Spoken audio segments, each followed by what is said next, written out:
Okay, today we're going to take a look at repairing an old photo, or at least taking a stab at repairing an old photo. Here in this particular photo of my aunt, my great aunt, we see that we have a lot of flaking where the paper has just flaked off. We see here some tape, and then of course there are all these different creases and various cracks in the picture. Now the fine cracks in the picture here, let me go here to the magnifying glass. The fine cracks, we're certainly not going to be able to repair all of that. This is just way too much. But we should be able to make it look a lot better. So let's go ahead and do it. Alright, so the first thing we want to do is just make a duplicate of the layer, turn off the background layer, and then we're going to make a clear transparent layer above this. We're going to be working on these transparent layers, and we're going to make a lot of them. Okay, this is so we can work non-destructively on the photo below. Okay, so the first thing we want to do is go to our clone stamp tool, and we're going to try to go ahead and start fixing up this background. This will be the easiest thing to start out with. So let's go ahead and do that. We'll want to go to the stamp tool and go to the paintbrush here, or the brush size rather, and make it a little larger since we're dealing with a big area.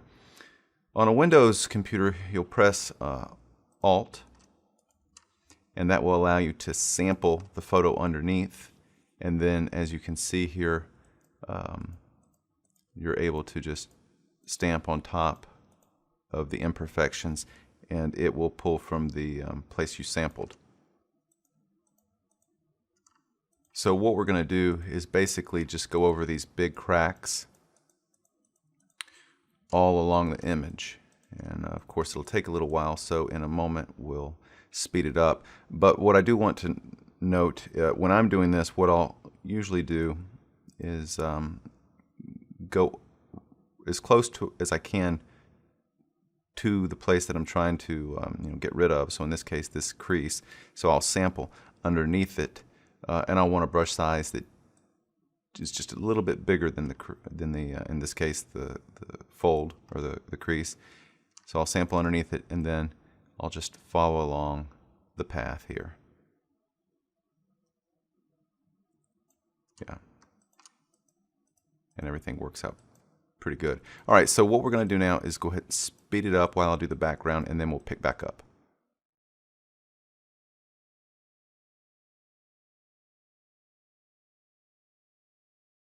Okay, so I think that'll work for the background, so let's go ahead and create another layer now.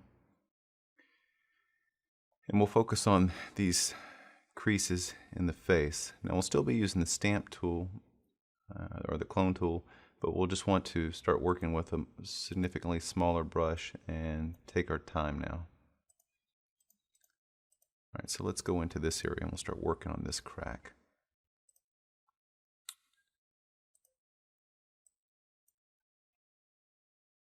Okay, that looks like it'll be about right. So I'm going to go ahead and start here. And I'm just going along and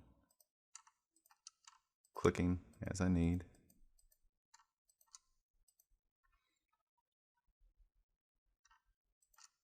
To do away with this crease.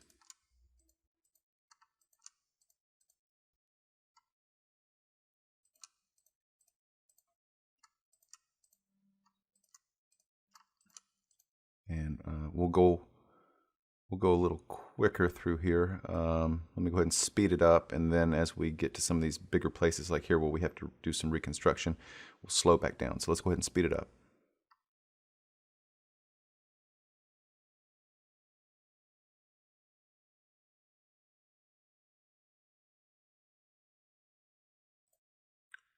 Okay, let's go ahead and focus on this eye now. So we'll create a new layer. We'll zoom into the eye. And we're going to try to recreate it. Now this can sometimes be a little tough because we don't really know exactly what was there.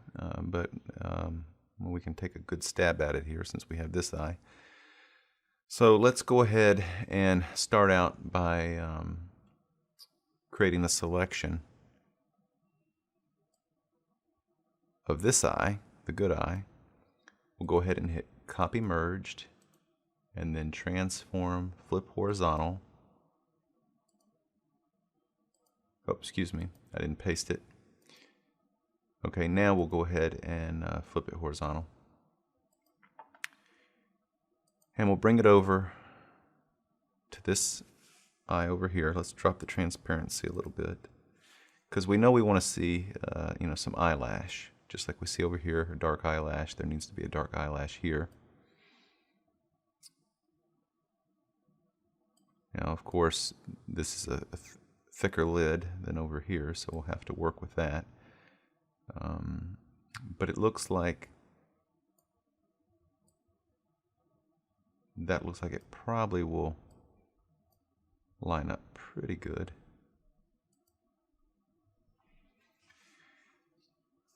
Okay, so now what we'll want to do is let's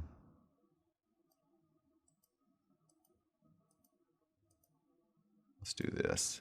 I'm going to bring a guide over so I know where the corner is and see where our corner of our lid is here. So it needs to be brought over a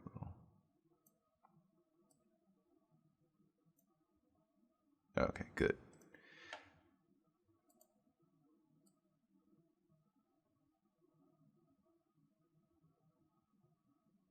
Okay, so we don't need an extra light right there on the pupil, so let's go ahead and create a new layer and get our stamp tool. Sample and do that.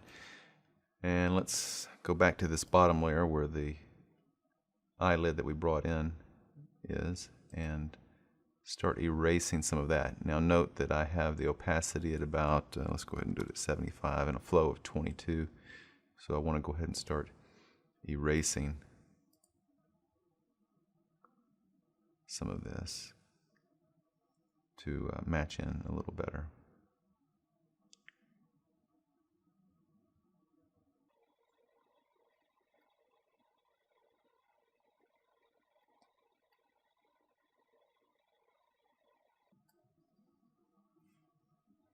Okay, so that's with and without.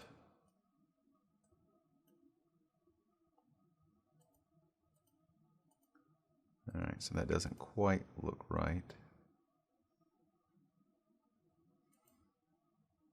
See if I can shrink it down a little, give her more eyelid back.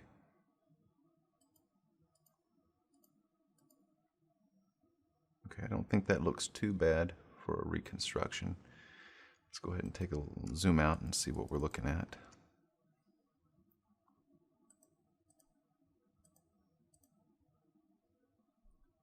And the eyelid's still not perfect. It seems to sag a little. So let me see if I can bring this over and down a little more. Shrink it up.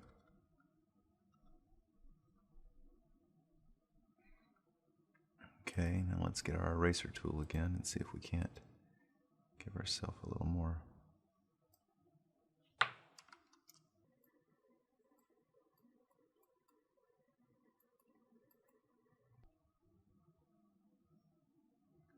Okay, I'm probably not willing to go any further. That's probably as good as I'm going to be able to do in this moment.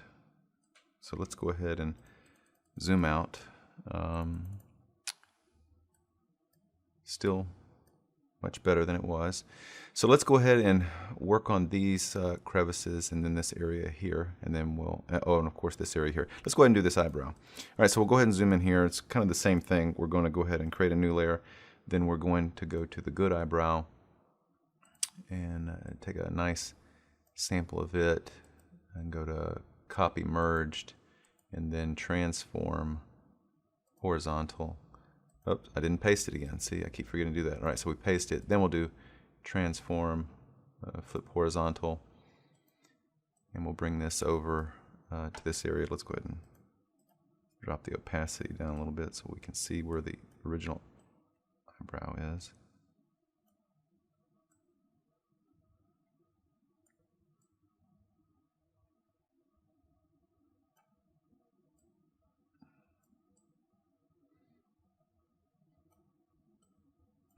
rotate it a little bit to match up.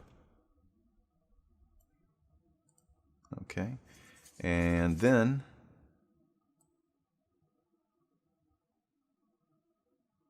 we'll go ahead and start erasing some of it.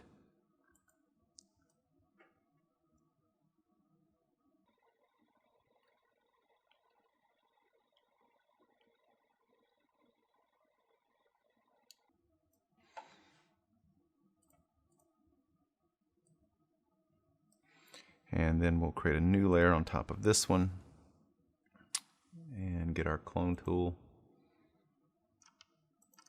And again, kind of work with the areas here.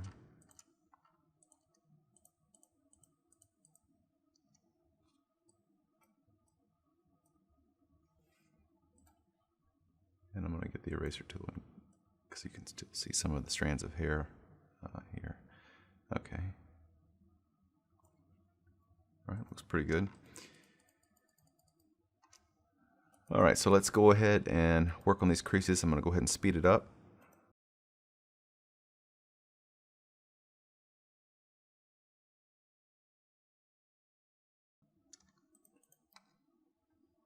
Okay, at this point, the picture's starting to look pretty good. I mean, this is what we had before, and this is what we have now. I'm going to go ahead and create one more layer here and just kind of zoom in. And this time I'm going to use the, let's see, where are we? The spot healing brush, and go ahead and hit some of these places where I just see, dots, and it will cover those up fairly well. It just does little samples on its own. It's the computer doing its thing.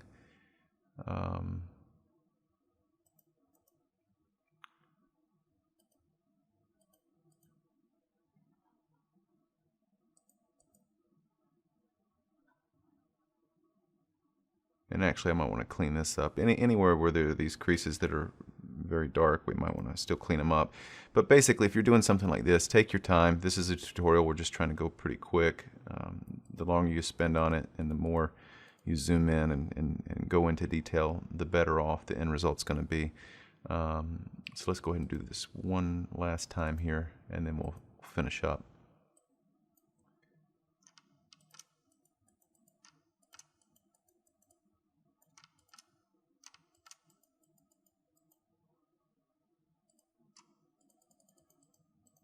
Okay, at this point what I'm going to do is create a new layer, and I'm going to press Alt Control Shift and E, and that will basically merge all the corrections I've made into one top layer.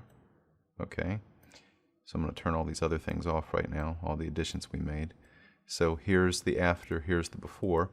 So now what I'm going to do is we're going to smooth out the skin and everything. So the first thing we want to do is go to our filter, go to noise, and go to dust and scratches. And you can mess around as you wish here with these sliders, and you can see how it affects things. At this point, I'm probably just going to, I want to keep the detail as kind of as sharp as I can.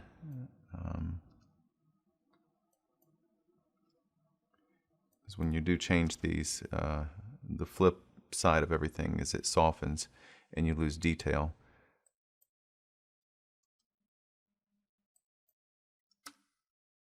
All right, so I'm going to go with that. Then I'm going to duplicate this layer, and I'm going to go to Filter, Noise, Median. Okay, and I'm going to keep it here about 10 pixels. Actually, maybe I'll bring it down. Actually, I'm going to go to 15 pixels. Okay. And I'm going to create a mask. Make sure that my foreground color here is black. And get at my paintbrush. Make sure it's soft and the size is decent. And what it's going to happen is I'm going to be able to brush away the the filtered layer here. And so I'm going to press backspace on my computer so I can see where I'm drawing, and I'm actually going to drop the opacity down on this layer too for right now. And I'm going to be drawing over all the places where I would want detail to be. So for example, the creases, the hair, things like that, the wrinkles in the lips, that's where I want the real detail to be. So let's go ahead and start drawing over our image, or painting over our mask with our black paintbrush. All right, so we certainly want things here, and those creases, and our eyebrows.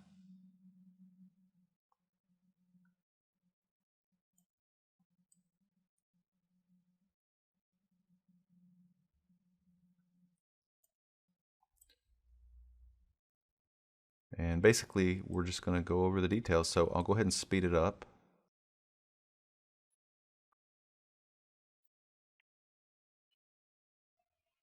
Okay, at this point, we'll go ahead and hit the backslash again. And we'll go ahead and bring up, this is the opacity at 100%. Now that's not very natural looking. So we'll bring it down until it gives a good look. Maybe 50, so we can see some of the texture underneath, but it's not quite as bad. I think that looks pretty good. All right, so what we're going to go ahead and do now is create a new layer, and again, Alt-Control-Shift-E, and we'll go to Image Adjustments, Desaturate. So now we have a black and white image. We'll go down here to our adjustment layer and hit Levels. Excuse me, let's go ahead and do a Curves adjustment instead. And we'll crush our blacks just a bit. Bring the highlights up just a bit.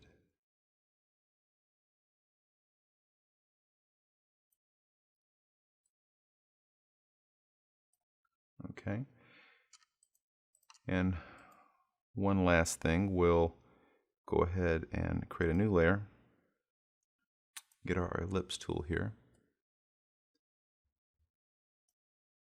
Create an ellipse. Control click on that layer, then Control Shift I, which will create an inverse. Then create a new layer. Alt backspace will fill in that inverse selection. Control D will deselect, then go to Filter, Blur, Gaussian Blur, and we'll go to about 240 is fine. And then we'll drop the opacity down to about 50, or maybe even 75. And let's go 60. And then we'll create a new layer, Alt-Control-Shift-E. And we're done. Here's the before, and here's the after. Thanks for watching. Take care.